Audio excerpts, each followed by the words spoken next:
رب اشرح لي صدري ويسر لي امري واحلل عقدة من لساني يفقهوا قولي نحمده ونصلي ونسلم على رسوله الكريم اما بعد فاعوذ بالله من الشيطان الرجيم بسم الله الرحمن الرحيم انا نحن نزلنا الذكر وانا له لحافظون آمنت بالله صدق الله مولانا العظيم وبلغنا رسوله النبي الكريم الأمين إن الله وملائكته يصلون على النبي يا أيها الذين آمنوا صلوا عليه وسلموا تسليما۔ تمام احباب اس یقین سے درود پاک پڑھیں کہ ہم پڑھتے ہیں اور مدینے کے تاجدار سماعت فرماتے ہیں۔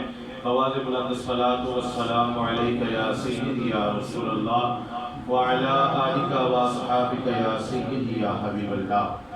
آقا کریم صلی اللہ تعالی علیہ وسلم کے پیارے چچا جان حضرت عباس رضی اللہ تعالی عنہ ایک دن بارگاہ رسالت میں حاضر ہوئے، عرض کرتے ہیں یا رسول اللہ صلی اللہ تعالی علیہ وسلم، آپ کے نبوت کے دلائل نے مجھے کلمہ پڑھنے پر مجبور کر دیا۔ حضور نے فرمایا کہ اے پیارے چچا جان، ایسا کیا معاملہ دیکھا کہ کلمہ پڑھنے پر مجبور ہو گئے، ایمان لانے پر مجبور ہو گئے؟ آپ کے چچا عرض کرتے ہیں یا رسول اللہ، آپ چھوٹے سے تھے اور جھولے میں تھے، میں نے ایک عجیب معاملہ دیکھا کہ آپ کی انگلی جس طرف جاتی تھی چاند بھی اسی طرف جھک جایا کرتا تھا۔ حضور نے فرمایا کہ پیارے چچا جان، آپ نے وہاں پر اور کیا دیکھا؟ اور بھی وہاں پر بہت کچھ ہو رہا تھا۔ آپ کے چچا عرض کرتے ہیں یا رسول اللہ، اور کچھ تو میں نے نہیں دیکھا، آپ بتلا دیجئے کہ اور کیا ہو رہا تھا۔ حضور نے فرمایا کہ پیارے چچا جان، 500 سال کی مسافت پر قال احدثہ ویحدثنی، چاند مجھ سے باتیں کیا کرتا تھا اور میں چاند سے باتیں کیا کرتا تھا۔ تو ہمارا یہ عقیدہ ہے کہ آقا کا کوئی امتی آقا پر درود و سلام پڑھتا ہے اور خدا کی قسم آقا سنتے بھی ہیں، سن کر اس کا جواب بھی عطا فرماتے ہیں۔ میرے استاد محترم فرمایا کرتے ہیں، خشک شاخوں کو وہ تازہ گلاب دیتے ہیں، عہد پیری کو وہ پھر سے شباب دیتے ہیں، ارے غفلت نہ کر پڑھ لے درود خدا کی قسم، وہ تیرے سلام کا اب بھی جواب دیتے ہیں۔ الصلاۃ والسلام علیک یا سیدی یا رسول اللہ وعلی آلک واصحابک یا سیدی یا امام الانبیاء والمرسلین۔ اللہ رب العزت کی حمد اور اس کے محبوب دنائے وجود سرور عالم نور مجسم شفیع معظم تاجدار انبیاء فخر موجودات احمد مجتبیٰ حضرت محمد مصطفیٰ صلی اللہ تعالی علیہ وسلم کی بارگاہ عالیہ میں درود و سلام کا ہدیہ تحفتاً عقیدتاً محبتاً نذرانتاً پیش کرنے کے بعد میں نہایت ہی واجب القدر واجب الاحترام بزرگ و دوستو السلام علیکم ورحمۃ اللہ وبرکاتہ۔ حضرات ذی وقار، جس طرح کے آپ سب کو بھی علم ہے کہ آج یہاں پر قرآن پاک جو ہے وہ تراویح کے ساتھ مکمل کیا گیا ہے۔ اللہ رب العزت کی بارگاہ میں دعا ہے کہ اللہ پاک یہ جو حافظوں نے قرآن پاک مکمل کیا، حافظ نیک صاحب اور دوسرے حافظ صاحب کا نام نہیں مجھے آتا، اللہ پاک ان دونوں حافظوں کو سلامت رکھے اور اسی طرح ہر سال رمضان شریف میں قرآن پاک تراویح کے ساتھ سنانے کی توفیق عطا فرمائے اور اسی طرح اللہ رب العزت کے دین کی خدمت کرنے کی توفیق عطا فرمائے۔ حضرات ذی وقار، قرآن پاک کے حوالے سے ایک چھوٹا سا واقعہ بیان کر کے اجازت چاہوں گا، اور جو آیت کریمہ میں نے آپ کے سامنے تلاوت کرنے کا شرف حاصل کیا، اللہ رب العزت نے فرمایا انا نحن نزلنا الذکر وانا لہ لحافظون۔ اللہ نے فرمایا کہ بے شک ہم نے ہی قرآن پاک کو نازل کیا ہے اور ہم ہی اس کی حفاظت فرمائیں گے۔ اور ایک مقام پر اللہ نے فرمایا انا انزلناہ فی لیلۃ القدر، اللہ نے فرمایا کہ بے شک ہم نے اس قرآن پاک کو نازل کیا کن راتوں میں؟ لیلۃ القدر کی راتوں میں۔ تو میرے بھائیوں، جو بندہ قرآن کے ساتھ وفا کرتا ہے قرآن بھی اس کے ساتھ وفا کرتا ہے۔ ایک بچہ تھا، حافظ قرآن تھا، کہ روڈ پر جا رہا ہے، ایکسیڈنٹ ہو گیا، موقع پر اس کی ڈیتھ ہو گئی، دنیا سے چلا گیا۔ اس کو وہاں سے اٹھایا، جب وہ دنیا سے گیا تو اس کا قلب بھی جاری ہے اور لب بھی ہل رہے ہیں، قلب بھی جاری ہے، لب بھی ہل رہے ہیں۔ اس کو اٹھایا، ڈاکٹر کے پاس لے گئے۔ ڈاکٹر کے پاس جب لے کر گئے، ڈاکٹر نے جب اس کی تشخیص کی تو پتہ چلا کہ یہ بچہ تو دنیا سے جا چکا ہے، مگر سمجھ نہیں آ رہی اس کا قلب کیوں چل رہا ہے، اس کے لب کیوں ہل رہے ہیں۔ وہاں سے اٹھایا، کسی اور طبیب کے پاس لے گئے۔ ڈاکٹروں کے پاس پھرنے کے بعد کسی ڈاکٹر نے کہا کہ اس کو ڈاکٹروں اور طبیبوں کی ضرورت نہیں ہے، بلکہ اس کو اللہ والے کی ضرورت ہے، اس کو اللہ والے کے پاس لے گئے۔ وہی بتا سکتا ہے کہ یہ دنیا سے تو جا چکا ہے، مگر قلب ابھی بھی جاری ہے، لب ابھی بھی ہل رہے ہیں۔ اس بچے کو اٹھاتے ہیں اور کسی اللہ والے کے پاس لے جاتے ہیں۔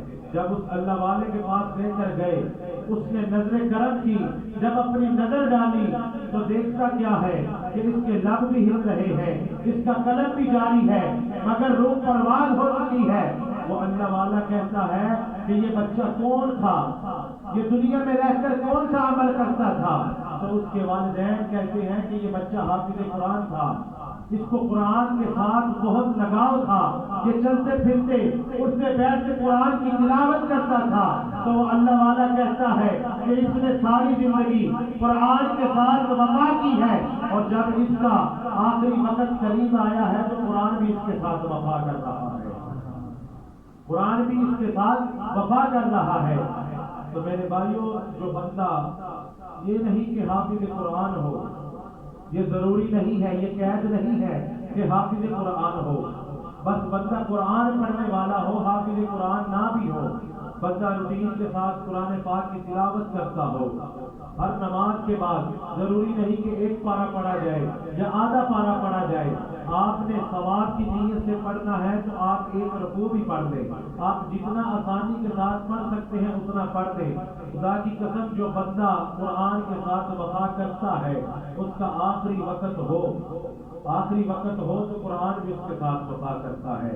اور اس کے علاوہ اللہ نے فرمایا الا بذکر اللہ تطمئن القلوب، کہ بے شک دلوں کا سکون جو ہے وہ اللہ ہی کے ذکر میں ہے۔ آج انسان دنیا میں سکون ڈھونڈتا پھر رہا ہے کہ کسی طریقے مجھے سکون حاصل ہو جائے۔ اللہ کا قرآن فرما رہا ہے کہ ایک مرتبہ اللہ کی بارگاہ میں آ کر تو دیکھو، قرآن کو پڑھ کر تو دیکھو، نماز تو ادا کر کے دیکھو۔ تم دنیا میں سکون ڈھونڈتے پھرتے ہو، سکون تو اللہ کے ذکر میں ہے، اللہ کی عبادت میں ہے، اللہ کا ذکر کرنے میں ہے، اور قرآن پاک کی تلاوت کرنے میں اللہ کا دلوں کا سکون ہے۔ اور ایک بابا جی تھے، حضرت بابا فرید الدین گنج شکر رحمۃ اللہ تعالی علیہ۔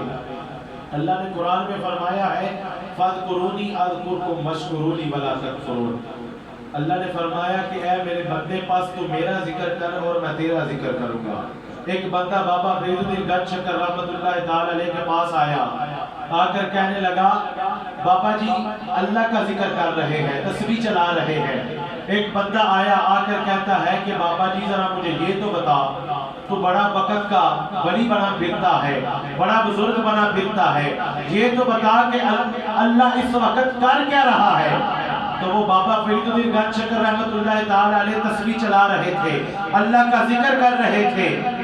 تو بابا جی نے کہا کہ اس وقت میرا اللہ فرید کر رہا ہے۔ تو وہ بندہ بڑا حیران ہوا کہ اللہ کے پاس اتنا ٹائم کیا کہ وہ تیرا ذکر کرے۔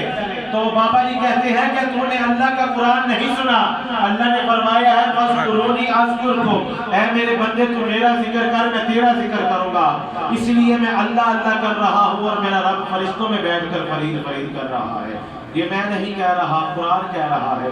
قرآن کہتا ہے کہ فاذکرونی اذکرکم، اے بندے تو میرا ذکر کر، میں تیرا ذکر کروں گا۔ اور اللہ اس کی تفسیر کے ضمن میں جائیں تو اللہ تعالیٰ فرماتے ہیں کہ جب میرا بندہ میرا ذکر کرتا ہے تو میں فرشتوں میں بیٹھ کر اپنے اس بندے کا ذکر کرتا ہوں۔